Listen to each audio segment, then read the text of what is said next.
अरे वाह मेरा शेर, ये हर दिन शिकार करता है।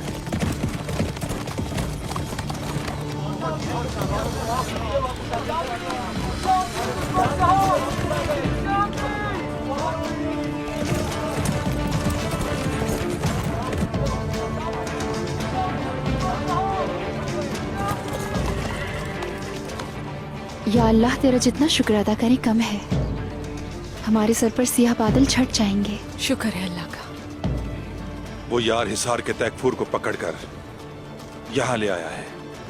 अगर ऐसे ही चलता रहा तो इसे कोई नहीं रोक पाएगा दुंदार साहब।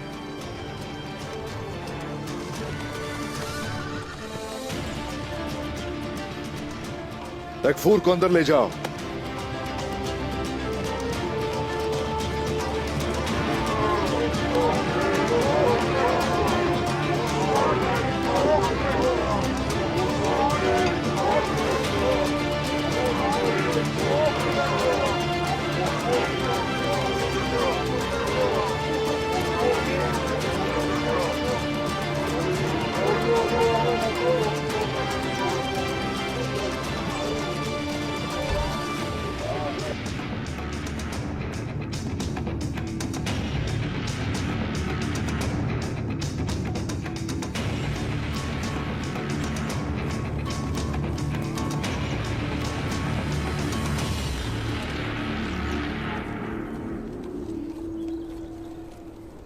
क्या हुआ बाशंगुर?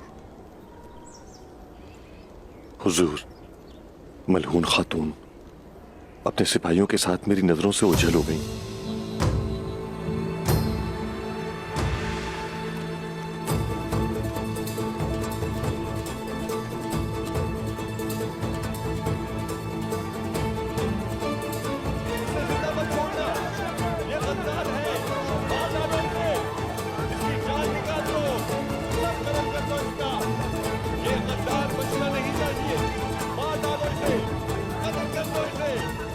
उस्मान की तलवार से आखिर खून बहना शुरू हो गया।